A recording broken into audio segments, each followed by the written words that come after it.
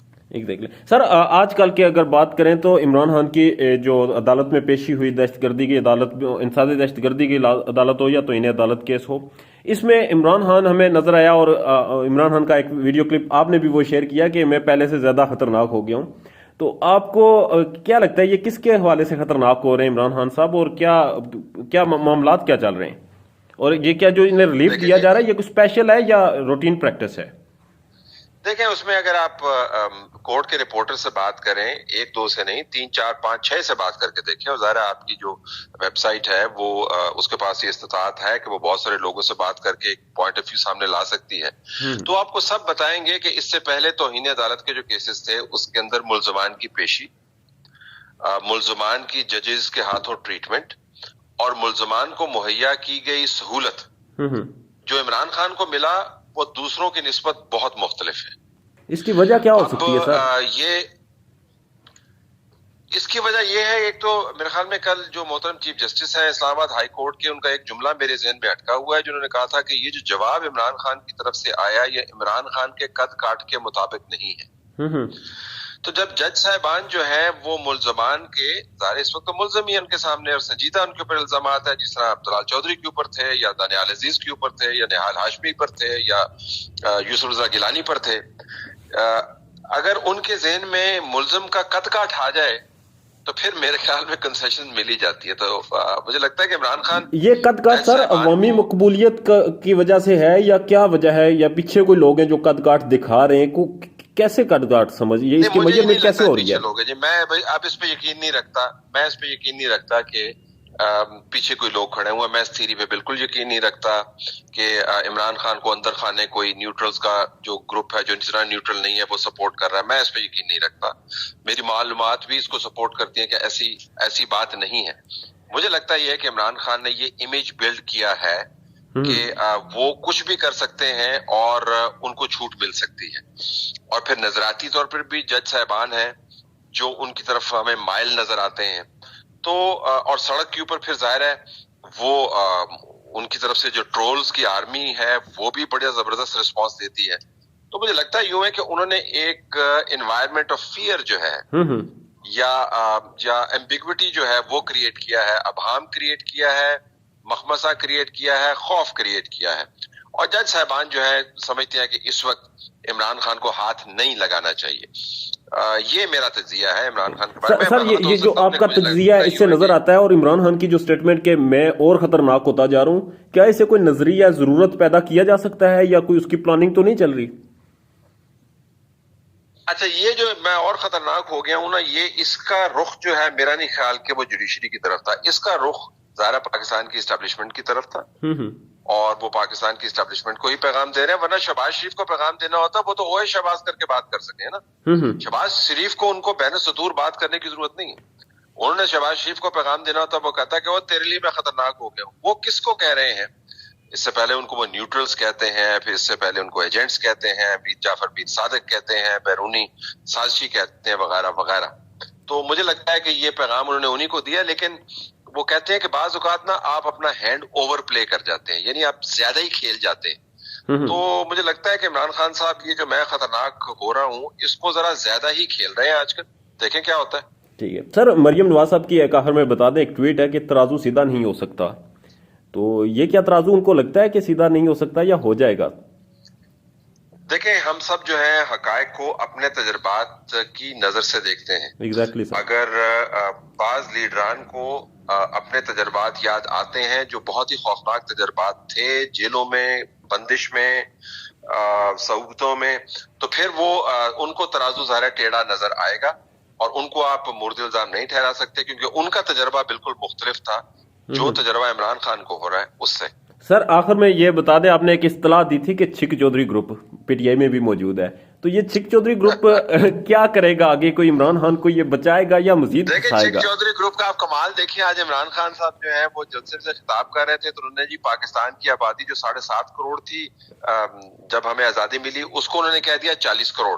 اچھا. اور ساتھ ہی کسی نے پھر انہوں نے کہا جی وہ 20 کروڑ ہو گیا. قریب ایک چھک چودھری گروپ کا بندہ کھڑا تھا اس نے کہہ دیا وہ 40 لاکھ تھی. عمران خان صاحب نے 2 سیکنڈ کے لیے اس بندے کو کہا کہ نہیں 40 کروڑ تھی. پھر اس بندے نے 40 لاکھ جب دوبارہ اصرار کیا چھک چودھری گروپ کے ممبر نے تو عمران خان صاحب نے 40 لاکھ بتا دیا.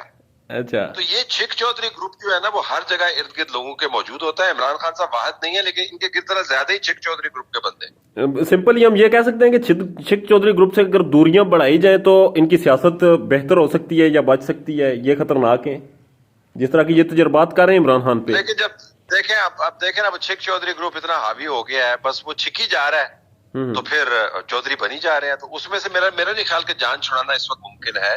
عمران خان صاحب کے پاس جو صاحب لوگ تھے جو ان کو اچھے مشورے سیاسی دے سکتے تھے میرے خیال میں وہ بہت بری طریقے سے سائڈ لائن ہوئے. سر شاہ صاحب بہت شکریہ آپ کے قیمتی وقت کا، آپ کے تجزیے کا. بہت شکریہ جی، تھینک یو.